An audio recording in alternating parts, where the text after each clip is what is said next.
মা, ও মা, তুমি তো দেখছি এবার আমাদের জমিতে কতগুলো আখ চাষ করেছো। ইস, জমিতে আখগুলো কত সুন্দর দেখাচ্ছে। মা, ও মা, শুনছো? এবার কিন্তু আমি আখের রস খাবোই খাবো। আচ্ছা রে মা, ঠিক আছে, সে না হয় তুই খাস, এবার তাড়াতাড়ি স্কুলে চলে যা দেখি, দেরি হয়ে যাচ্ছে যে। আজ কিন্তু দেরি হলে ম্যাডাম আবার তোকে বকবে। আচ্ছা আচ্ছা মা, ঠিক আছে, আমি যাচ্ছি। তবে মা, শোনো, তুমি তুমি কিন্তু আমাকে আজকে বিকেলে ওই উত্তরের বনের দিকে ঘুরতে নিয়ে যাবে, এই বলে দিলাম। আচ্ছা আচ্ছা, ঠিক আছে মা, ঠিক আছে। এবার আমি গেলাম। Tata. A for apple, B for ball, B for cat and D for doll. কি রে পরিমা, বস্তায় তুই ওগুলো কি নিয়ে যাচ্ছিস? এই তো বুড়িমা, আমি জমিতে যাচ্ছি। আর বস্তায় যে এগুলো জৈব সার গো, এই সারগুলো আমি আখের জমিতে ছিটিয়ে দেওয়ার জন্যই নিয়ে যাচ্ছি। জমি চাষ করলেই তো আর হয় না বলো, ঠিক মতো যে গাছগুলোর পরিচর্যাও করতে হয়। ও, বেশ ভালো রে। তাও তো ভালো যে তুই চাষাবাদটা শিখেছিলি। অকালে যে তোর স্বামীটা মরেছে, চাষাবাদ না শিখলে তোর যে কি হতো। দেখো বুড়িমা, কি আর করব বলো, কপালে যা আছে তাই হবে। টুকটাক কাজ করে আমি মেয়েটাকে নিয়ে সংসার চালাচ্ছি। আশীর্বাদ করি মা, এভাবেই তুই সব সময় ভালো থাক। আর শোন মা, তোর জমির আখগুলো পরিপূর্ণ হলে আমাকে কিন্তু কিছু আখ খেতে দি। আচ্ছা আচ্ছা, ঠিক আছে বুড়িমা, কোনো চিন্তা করো না, অবশ্যই দেব। বুড়িমা, এখন আমি যাই গো, আমার যে দেরি হয়ে যাচ্ছে। আচ্ছা ঠিক আছে রে মা, যা তবে, আমিও বাড়িতে যাই, বেশ কাজ পড়ে আছে। আরে আরে, বাহ বাহ, আখগুলো খেতে তো বেশ দারুণ, বেশ মিষ্টি মিষ্টি লাগছে। আমি বরং আর দুটো খেয়ে নেই। কি রসালো খেতে আখগুলো। এই নাগিন, এই দাঁড়া দাঁড়া বলছি। তোর অনেক আখ খেতে ইচ্ছে করে তাই না? তা বলি, নিজে আখের চাষ করে খেতে পারিস না? বদমাস নাগিনের জন্য আমার কত সময় নষ্ট হয়ে গেল। সে যাই হোক, আমার গাছের আখগুলো তো বেশ পাকাপোক্ত হয়ে গেছে। এবার বরং আমি এগুলো নিয়ে বাজারে চলে যাই। এবার আমিও জমিতে আখের চাষ করব।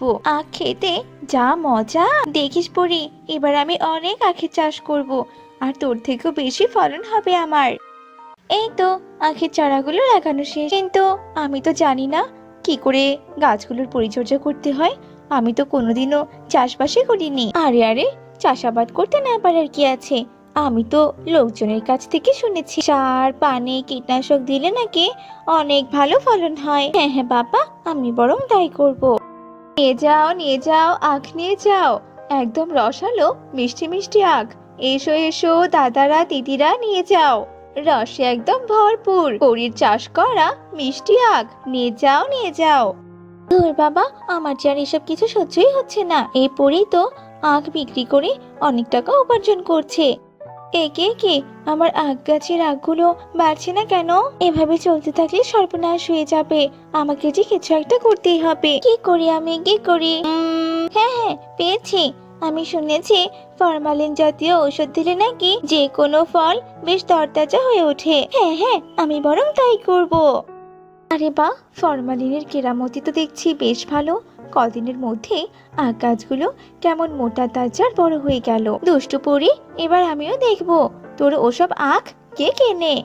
আখ নিয়ে যাও, আখ, নাগিনের আখ, নিয়ে যাও নিয়ে যাও, এক পিস মাত্র 50 টাকা। এসো এসো, নিয়ে যাও। বাপ রে বাপ, হ্যাঁ রে অলস নাগিন, এসব আবার তুই কি চাষ করেছিস? এগুলো আখ নাকি বাপ রে বাপ, এত মোটা মোটা আখ। আরে আরে মাসিমা, এভাবে কেন বলছো? এগুলো হচ্ছে বিদেশি জাতীয় আখ, বুঝেছো তো? এই আখ এই গ্রামে আমি প্রথম চাষ করেছি। এই আখগুলো তুমি একবার খেলে বারবারই খেতে চাইবে। এই আখগুলো এত মিষ্টি, আর কি যে স্বাদ, তুমি জানো না তো? এমন মোটা তাজা আখ তো আমি বাপের জন্মে দেখিনি। যাক বাবা, ভালোই হয়েছে তুই আর পরি আমাদের এই গ্রামে আখের চাষ করেছিস। বাপরে বাপ, এই অলস নাগিন আবার এই আখগুলো কিভাবে চাষ করলো? বাপের জন্মে তো আমি কোনোদিনও শুনিনি আখ আবার এত মোটা তাজা হয়। কেন জানি না আমার মনে হচ্ছে নাগিন আখে ফরমালিন জাতীয় ওষুধ মিশিয়েছে। তা না হলে তো আর আখগুলো এমন মোটা তাজা হওয়ার কথা নয়। না না, আমি যে কিছুতেই এই আখগুলো গ্রামের লোকজনদের খেতে দিতে পারি না, তবে যে তাদের অনেক বড় ক্ষতি হয়ে যাবে, প্রাণ সংশয় হবে।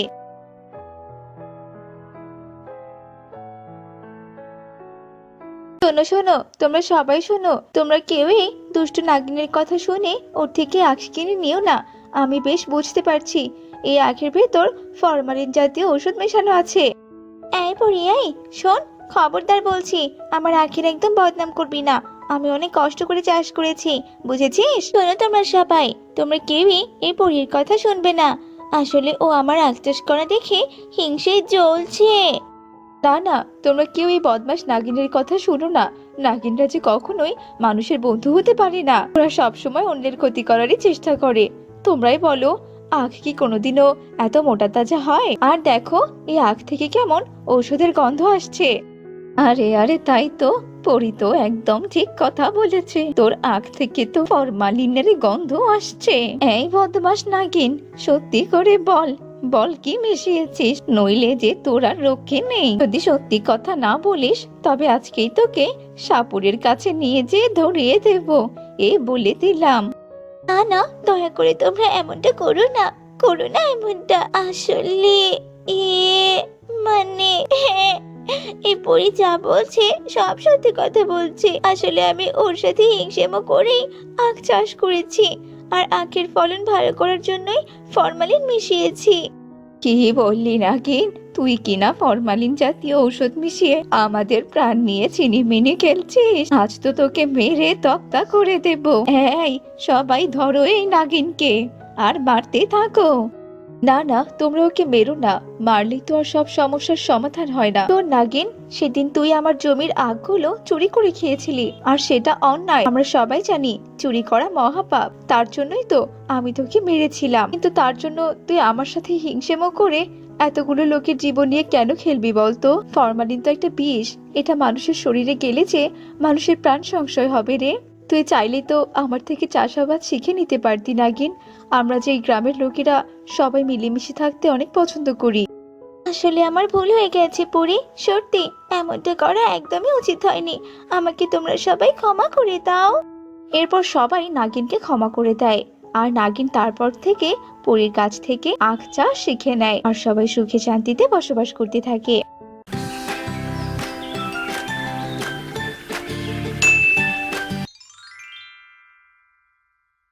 শরীরে তো দেখছি প্রচুর আমিষের ঘাটতি হয়েছে। শুধু সবজি খেলে চলবে না, প্রতিদিন মুরগির মাংস খেতে হবে। আর এই নাও, এখানে সব ঔষধের নাম লেখা আছে।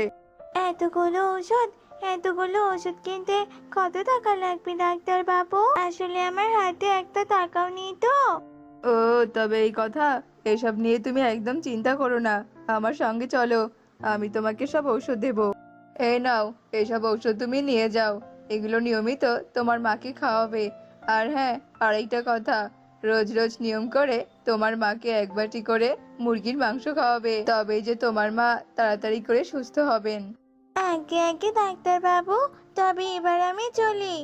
মাসি, ও মাসি, বলছি তোমার তো অনেক মুরগি, আমাকে আপাতত তুমি দুটো মুরগি দাও না গো। আমি যেভাবেই হোক তোমার টাকা শোধ করে দেব। এই এই, তুই কি আমাকে বোকা পেয়েছিস নাকি? হ্যাঁ, তোকে আমি বাকিতে মুরগি দেব, সেটা আবার তুই ভাবলি কি করে? তোর মা তো ঝিয়ের কাজ করতো, আর এখন তো অসুস্থ হয়ে পড়ে আছে। তোরা যে আমাকে টাকা দিতে পারবি না, সেটা আমি বেশ ভালো করেই জানি। এই, যা যা, দূর হ আমার চোখের সামনে থেকে। হায় বিধাতা, আমি তো কোনোভাবেই মুরগির মাংস সংগ্রহ করতে পারলাম না। তবে কি আমি আমার মাকে মুরগির মাংস এনে খাওয়াতে পারবো না? কেঁদো না মেয়ে, আমি তোমার সব কথা শুনেছি, আর আমি তোমাকে সাহায্য করতে চাই। এই বীজটা তুমি নিয়ে যাও, আর এই বীজটা তুমি তোমার বাড়ির উঠোনে রোপণ করো, কেমন? আরে আরে, আমার তো দরকার হচ্ছে মুরগির, আর পুরি কিনা আমাকে দিল বীজ। এবারে বীজটা দিয়ে আমি কি করব? না, পুরি তো আমাকে কিছুই বললো না। সে যাই হোক, এবার আমি বীজটা রোপণ করে দেখি কি হয়। একে ভোর হতে না হতেই এত মুরগির ডাক কোথা থেকে আসছে? আমার বাড়িতে তো কোনো মুরগি নেই। পূজা, পূজা, মা পূজা, ওঠ তো মা। কি হয়েছে গো মা? তুমি আমাকে এত সকাল সকাল কেন ডাকছো? বলছি তোমার শরীরটা কি আবার খারাপ হয়েছে নাকি গো? কে কে এত মুরগির চিৎকার কোথা থেকে আসছে গো মা? মুরগির এমন চিৎকার শুনে বিরক্ত হয়েই তো আমি তোকে ডাকলাম। হ্যাঁ রে মা, একবার গিয়ে দেখ তো ওই মুরগিগুলো কোথায় এমন ডাক। ও মা, এসব আবার আমি কি দেখছি? গাছে ধরা মুরগি? তবে কি পরীর দেওয়ার বীজ থেকে এত বড় একটা গাছ হয়েছে? আর তাতে কি না এমন মুরগি ধরেছে? যাক বাবা, পরী তবে আমার বড্ড উপকার করেছে। এখন থেকে আমি এই গাছ থেকে মুরগি নিয়ে আমার মাকে রান্না করে খাওয়াতে পারবো। সে কি কাণ্ড রে মা, ঘরে তো বাজার করার মতো তেমন কোনো টাকাই ছিল না। তা বলি, তুই আবার মুরগি কিনলি কি দিয়ে? এইসব হচ্ছে পরীর গাছের মুরগি গো মা।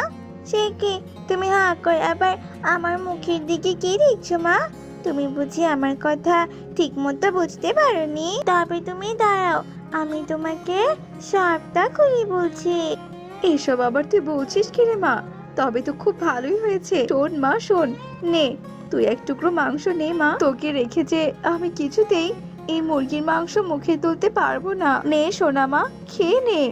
দীপালির কথা শুনে পূজা এক টুকরো মাংস নিয়ে মুখে দেয়, আর দীপালিও মুরগির মাংস খেতে থাকে। এরপর থেকে রোজ রোজ পূজা সেই গাছ থেকে মুরগি পারতো, আর সেই মুরগি রান্না করে তা দীপালিকে খাওয়াতো। মা তুমি জানো, তোমাকে পুনরায় সুস্থ দেখে আমার যে কি আনন্দ লাগছে না? পাগলি মেয়ে আমার, তবে এসব কিছু সম্ভব হয়েছে কিন্তু পরীর জন্য। পরীর কাছে আমাদের সব সময় কৃতজ্ঞ থাকা দরকার। তুমি তো একদম ঠিক কথা বলেছো মা। তবে মা, এই গাছ থেকে একটা একটা মুরগি পাড়ার পরেও তো গাছের মুরগি একটুও কমেনি। তাই আমি ভাবছি কি মা, আমাদের চাহিদা পূরণের পাশাপাশি আমি এই গাছের মুরগিগুলো গরিব অসহায় মানুষদেরকে দিয়ে সাহায্য করব, যাতে করে আমাদের মতো আর কোনো গরিব মানুষ আমিষের অভাবে না ভোগে। এই যে একদম ভালো কথা রে মা, এমন কাজ করলে যে খুব ভালো হয়। এই কাজে আজ থেকে আমিও তোকে সাহায্য করব। এরপর থেকে পূজা গাছ থেকে যা মুরগি পারতো তার অর্ধেক মুরগি বাজারে বিক্রি করত, আর বাকি অর্ধেক মুরগি সে গরিব মানুষদেরকে দিয়ে দিত। মিনতি দিদা, মিনতি দিদা, ও মিনতি দিদা, তুমি বাড়িতে আছো গো? শুনছো মিনতি দিদা? আরে ও মিনতি দিদা। কে কে এসেছিস কে বাইরে? ঘরের ভেতরে আয়, কোমরের ব্যথায় যে আমি উঠতেই পারছি না। আরে দিদা, তোমার কোমরের ব্যথার কথা শুনে আমার বড্ড খারাপ লাগলো গো। এই দেখো দিদা, আমি তোমার জন্য এই মুরগিটা নিয়ে এসেছি। তাই নাকি রে দিদি ভাই? তবে যে বেশ ভালো হলো, কতদিন থেকে মুরগি খাই না। বলছি কি, তুই বরং মুরগিটা রেখে যা, বৌমা কাজ থেকে ফিরে এসে মুরগিটা রান্না করবে এখন। পূজা দিদি, ও পূজা দিদি, তোমাদের বাড়ি থেকে কিসের এত ঘ্রাণ আসছে গো? তোমাদের বাড়িতে কি মাংস রান্না হচ্ছে নাকি গো? আরে ফুলি, আমাদের বাড়িতে তো মাংসই রান্না হচ্ছে। তবে তুই যখন এসেছিস, তবে তুই আমাদের বাড়িতে খেয়ে যাবি, কেমন? তবে তো খুব ভালো হয় পূজা দিদি। আমাদের ঘরে যে কোনো বাজার সদাই নেই, আর মায়ের শরীর খারাপ বলে মাও কোনো কাজ করতে পারছে না। তবে আজ আমি মাংস দিয়ে পেট ভরে ভাত খাবো। পূজা ফুলিকে নিয়ে ঘরের ভেতরে যায়, আর ফুলি মাংস দিয়ে মজা করে ভাত খায়। এরপর পূজা ফুলিকে একটা মুরগিও দিয়ে দেয়। এই ফুলি, এই তুই এই মুরগি কোথায় পেলি রে? আবার আমার খামার থেকে চুরি টুরি করেছিস নাকি? হ্যাঁ, তুমি সবাইকে এমন চয় কেন ভাবো? হ্যাঁ, তোমার খামার ছাড়া কি আর কোথাও মুরগি নেই নাকি? এই মুরগিটা আমাকে পূজা দিদি দিয়েছে, বুঝেছ? বাবা, পুচকি মেয়ের কি কথা! ব্যাপারটা কি? কদিন আগে তো ওই পূজা আমার কাছে মুরগি খুঁজতে এসেছিল, এখন আবার ও এত মুরগি পেলো কোথা থেকে? ব্যাপারটা একবার দেখতে হচ্ছে তো। একে একে গাছ ভর্তি কিনা মুরগি, এসব আবার আমি কি দেখছি? এতদিন তো জানতাম খামারে মুরগি থাকে, তবে এখন তো দেখছি গাছেও আবার মুরগি থাকে। আরে আরে রিমলি মাসি যে, আমি বলছি তুমি হঠাৎ এ বাড়িতে যে? তা বলছি কি মাসি, তোমার কি মুরগি লাগবে নাকি গো? আমি কি তোমাকে দেবো দুটো মুরগি পেড়ে? হয়েছে হয়েছে, আমাকে মুরগি দিতে হবে না, টাকার একটা মেয়ে হয়ে আমাকে কিনাতেই খোটা দিচ্ছিস? উফ, যত সব। শয়তান মেয়েটা আমাকে অনেক অপমান করেছিল। এবার আমি এই গাছ থেকে সব মুরগি চুরি করে নিয়ে গিয়ে আমার খামারের মুরগি বলে বাজারে বিক্রি করব। তখন তো আর কেউ আমাকে চোরই বলতে পারবে না, আর ওই পূজারও যে কপাল পুড়বে। হায় হায়, এটা আবার আমার সঙ্গে কি হলো? মুরগিগুলো হঠাৎ করে এমন সাপ হয়ে গেল কেন? এই পূজার কপাল পোড়াতে এসে তো দেখছি আমার নিজের কপালটাই পুড়ে গেল। হে বিধাতা, আমায় তুমি রক্ষে করো। এক্ষুনি এই গাছ থেকে আমায় নামতে হবে। রিমলির কথা শেষ হতে না হতেই একটা সাপ এসে রিমলিকে দংশন করে, আর রিমলি গাছ থেকে মাটিতে পড়ে যায়, আর সাথে সাথে রিমলি সেখানেই মারা যায়। অনেকদিন আগের কথা, অচিনপুর নামক একটি রাজ্য ছিল। সেখানকার রাজা প্রজা সবাই সুখে শান্তিতেই বসবাস করছিল। কিন্তু রাজা সব দিক দিয়ে সুখী হলেও তার একটি দুঃখ ছিল, কারণ তিনি বিয়ে করেছেন অনেক দিন হলো, কিন্তু তার কোনো উত্তরাধিকারী ছিল না। তিনি অনেক হাকিম, কবিরাজ, ওঝা দেখিয়েছিলেন, যে যা বলেছিলেন তা সবই করেছেন, কিন্তু ফলাফল শূন্য। তাই রাজার মনে খুব দুঃখ ছিল। আসলে এর কারণ ছিল এক দুষ্ট ডাইনি। রাজা, তোকে আমি বিয়ে করতে চেয়েছিলাম। তোকে নিয়ে আমি কতই না স্বপ্ন দেখেছিলাম, কিন্তু তুই আমার সব স্বপ্ন ধূলিসাৎ করে দিয়েছিস। তাই আমিও তোকে শান্তিতে থাকতে দেব না। তুই কোনোদিনও সন্তানের মুখ দেখবি না। হি হি হি হি হি। এদিকে রাজার কোনো উত্তরাধিকারী না আসায় আস্তে আস্তে রাজ্যের পুরো লোকেদের কানাঘোষা শুরু হয়ে গেল।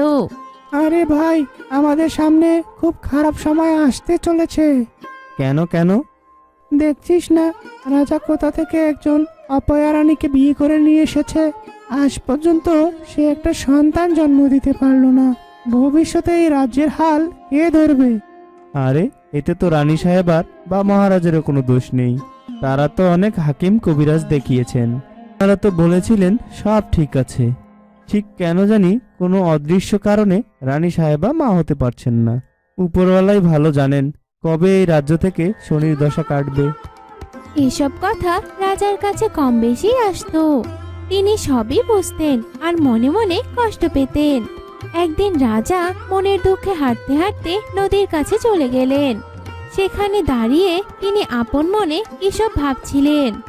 হঠাৎ তিনি দেখতে পেলেন একটি খুব সুন্দর সোনালী রঙের মাছ দ্রুতই ভেসে তার দিকে আসছে। একসময় মাছটি তার কাছে এসে থামলো এবং রাজাকে অবাক করে দিয়ে মাছটি কথা বলতে শুরু করলো। মহারাজ, আমাকে বাঁচান, একটি বড় মাছ আমাকে তাড়া করে বেড়াচ্ছে। সে আমাকে খেয়ে ফেলবে, দয়া করে আমাকে বাঁচান। রাজার মনে দয়া হলো। রাজা দেখতে পেল সত্যি সত্যি একটি বড় মাছ তার দিকেই আসছে। রাজা তখন একটি বড় গাছের ডাল নিয়ে সেই মাছটির দিকে ছুঁড়ে মারলো, আর সেই মাছটি সেখান থেকে চলে গেল। ধন্যবাদ মহারাজ, আজ আপনি আমার জীবন বাঁচিয়েছেন। আপনার ঋণ আমি কোনোদিনও শোধ করতে পারবো না। কিন্তু আমি তো অবাক হচ্ছি, তুমি মাছ হয়ে কি করে কথা বলতে পারছো? আমি আসলে মাছ না, আমি একজন পরী। এক দুষ্ট ডাইনি তার মায়াবী শক্তি দিয়ে মাছ বানিয়ে আমাকে এই নদীতে ফেলে রেখেছিল। সেই থেকে আমি এই নদীতেই আছি। তবে আমাকে যদি কোনো নিষ্পাপ মহিলা স্পর্শ করে, তবে আমি আবার পরী হয়ে যাব। আচ্ছা, তবে চলো আমার সাথে, আমি খুঁজে দেখি এরকম নিষ্পাপ কোনো মেয়ে মানুষ পাওয়া যায় কিনা। রাজা মাছটিকে নিয়ে প্রাসাদে ফিরছিলেন আর মনে মনে ভাবছিলেন কোথা থেকে এত নিষ্পাপ মেয়ে মানুষ খুঁজে পাবে। কিন্তু রাজা জানতেন না তার প্রাসাদে এমন একজন মহিলা আছে, আর সেটা কেউ নয়, স্বয়ং রাজার স্ত্রী। রাজা প্রাসাদে ফিরে রানীকে বললেন, রানী, এই মাছটার দিকে একটু খেয়াল রাখো তো, আমি একটু আসছি। এই বলে যখনই রাজা রানীর হাতে মাছটি দিলেন, আর তখনই কোনো জাদু মন্ত্রের বলে দেখতে দেখতে মাছটি একটি পরীতে পরিণত হলো। রাজা ভীষণ অবাক হলেন। তিনি জানতেন না যে তার রানী নিষ্পাপ। রানীও ভীষণ অবাক হয়ে পরীকে দেখছিলেন। তখন রাজা একে একে রানীকে সব ঘটনা খুলে বললেন। সব শুনে রানীও অনেক খুশি হলেন। তখন পরী বলতে লাগলো, উপরওয়ালার কাছে অনেক শুকরিয়া যে তিনি তোমাদের মাধ্যমে আমাকে আগের রূপে ফিরিয়ে দিয়েছেন। আমি আমার সব শক্তি ফিরিয়ে পেয়েছি। আমি এখন জানি কেন রানী সাহেবার সন্তান হচ্ছে না। এসব কিছুর মূলে হচ্ছে সেই শয়তান ডাইনিটা, যে আমাকে মাছ বানিয়েছিল আর মহারাজকেও বিয়ে করতে চেয়েছিল, কিন্তু সেটা না পেরে সে এখন প্রতিশোধ নিচ্ছে। ওই দুষ্ট ডাইনিটার মায়াবীর কারণে রানী সাহেবা মা হতে পারছেন না। তবে ভালো খবর এই যে যেই মুহূর্তে রানীমা আমাকে স্পর্শ করেছেন তখন থেকে ডাইনির জাদু নষ্ট হয়ে গেছে। এখন রানী সাহেবার মা হতে কোনো বাধা নেই। তবে ওই ডাইনিটা আবারও আপনাদের ক্ষতি করার চেষ্টা করবে। তবে আমি যতদিন আছি আমি আপনাদের কোনো ক্ষতি হতে দিব না। রাজা রানী পরীর এমন কথা শুনে আবেগে আপ্লুত হয়ে গেলেন। তারা পরীকে কিভাবে ধন্যবাদ দিবেন তার কোনো ভাষাই খুঁজে পাচ্ছিলেন না। এর কিছুদিন পরই রানীর সন্তান সম্ভব হলেন এবং নির্দিষ্ট সময়ে তিনি একজন ফুটফুটে পুত্র সন্তান জন্ম দিলেন। পরী সব সময় তাদের দিকে নজর রাখত। আস্তে আস্তে ছোট রাজপুত্র বড় হতে শুরু করলো। এদিকে দুষ্ট ডাইনি সবটা জানতে পারলো। সে রাজপুত্রকে চুরি করার সুযোগ খুঁজতে থাকে, কিন্তু পরী সব সময় তাকে পাহারা দিয়ে রাখে। তাই ডাইনি খুব একটা সুবিধা করতে পারতো না। পরী, তোকে তো আমি একবার মাছ বানিয়েছিলাম। সুযোগ আসুক তোকে আমি আবারও শাস্তি দিব আর রাজপুত্রকেও কেড়ে নিব আর তোকে সারা জীবন আমার গোলাম বানিয়ে রাখবো। একদিন ডাইনি সত্যি সত্যি সুযোগ পেয়ে গেল। সেদিন বাগানে রাজপুত্র একা একাই খেলা করছিল আর পরী কিছুক্ষণের জন্য ওখানে ছিল না। ঠিক তখনই ডাইনি সেখানে আসে আর রাজপুত্রকে একা পেয়ে সেখান থেকে তুলে নিয়ে যায়। কিছুক্ষণ পরই পরী সেখানে ফিরে আসে, কিন্তু রাজপুত্রকে সেখানে দেখতে পায় না। পরী তার মায়াবী শক্তি দিয়ে সহজে বুঝতে পারে রাজপুত্রকে কে নিয়ে গিয়েছে। তখন পরী সেই ডাইনির আস্তানায় চলে যায়। আয় আয়, আমি তোর জন্যই অপেক্ষা করছিলাম। আমি জানতাম তুই এখানে আসবি। এর আগে তো আমি তোকে মাছ বানিয়ে ছেড়ে দিয়েছিলাম, কিন্তু এবার তুই আমার হাত থেকে বাঁচতে পারবি না। তুই কেন রাজপুত্রকে ধরে নিয়ে এসেছিস? ওকে ছেড়ে দে, তোর সাথে তো আমার শত্রুতা। কিন্তু ওই ছোট বাচ্চাটি তো কোনো অপরাধ করেনি। ছেড়ে দেব? এত সহজে? আচ্ছা, তুই আমার 3টি ধাঁধার উত্তর দে। যদি সবগুলো ধাঁধার উত্তর দিতে পারিস তাহলে আমি চিন্তা করে দেখব রাজপুত্রকে ছাড়া যায় কিনা। আর একটি ধাঁধা ভুল করলে তোকে আমার সাথে শক্তির পরীক্ষা দিতে হবে। আর সে পরীক্ষায় তুই যদি জিততে পারিস তাহলে রাজপুত্রকে এখান থেকে নিয়ে যেতে পারবি। পরী ডাইনির প্রস্তাবে রাজি হয়ে গেল। ডাইনি ধাঁধা বলতে শুরু করলো। তাহলে বল, উল্টো সেজে একই রয়, লেজ বাদে তার সংখ্যা নয়, 3 অক্ষরের সামনে বসে সবাইকে রংরূপ দেখায়। এই ধাঁধার উত্তর কি হবে? তো বন্ধুরা, এবার আপনারাও চেষ্টা করে দেখুন তো এই উত্তর দিতে পারবেন কিনা। এই ধাঁধার উত্তর কি হবে? এই ধাঁধার উত্তর হলো নয়ন। পরী প্রথম ধাঁধার উত্তর দিয়ে দিল। এরপর ডাইনি দ্বিতীয় ধাঁধা জিজ্ঞেস করলো। বলতো দেখি, সবকিছুতেই তরবর করে শুধু ফরফর, ওরে তবু পাখি নয়, বল দেখি কি হয়? এই ধাঁধার উত্তর হলো আরশোলা। পরে দ্বিতীয় ধাঁধার উত্তর দিয়ে দিল। এরপর ডাইনি তৃতীয় ধাঁধা জিজ্ঞেস করলো। ভূত নয়, পেট নয়, রাত্রিকারে চলে, সাপ নয়, ব্যাঙ নয়, জলে ডিম পাড়ে, যজ্ঞ রক্ষ নয়, রক্ত চুষে খায়, চোর নয়, ডাকাত নয়, তবু সবে মারতে করে ধায়। বলতো এই ধাঁধার উত্তর হলো মশা। পরী কিন্তু তৃতীয় ধাঁধার উত্তর দিতে পারলো না, আর তার শর্ত মতে তাদের শক্তি পরীক্ষা শুরু হলো। প্রথমে ডাইনি তার মায়াবী শক্তি দিয়ে পরীকে আঘাত করলো।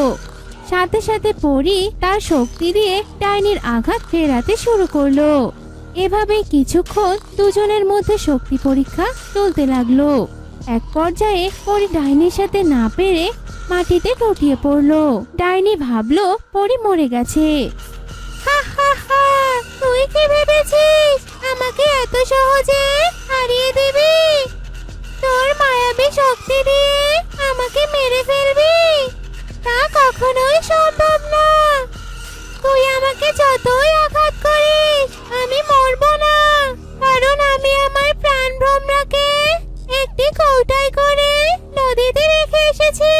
ওই ভ্রমরাকে না মারলে আমিও মরবো না। হি হি হি হি হি। এরপর ডাইনি সেখান থেকে অদৃশ্য হয়ে যায়। এইদিকে পরী আসলে কয়েক মুহূর্তের জন্য অজ্ঞান হয়ে পড়েছিল। সে ডাইনির সব কথাই শুনতে পেরেছে, তাই সে আর কোনো দেরি না করে নদীতে চলে যায় এবং সেখান থেকে সেই কৌটাকে খুঁজে বের করে। কৌটাটি হাতে নেওয়ার সাথে সাথে ডাইনির মনে জানা হয়ে যায়। সে তখনই রাজকুমারকে সাথে নিয়ে সেখানে উপস্থিত হয়। আমার প্রাণ ভ্রমরাকে ফিরিয়ে দে, না হলে আমি রাজকুমারকে মেরে ফেলবো। পরে ইতিমধ্যে কৌটাটি খুলে ভ্রমরাকে ধরে ফেলেছে। সে বলল, তুই রাজকুমারকে মারার আগে আমি তোকে মেরে ফেলবো। এই বলে পরী আর এক মুহূর্ত দেরি করলো না, আর সাথে সাথে ভোমরাটিকে মেরে ফেললো। এরপর ডাইনিও মরে অদৃশ্য হয়ে গেল। না! আর সবাই ডাইনির অশুভ ছায়া থেকে মুক্তি পেল।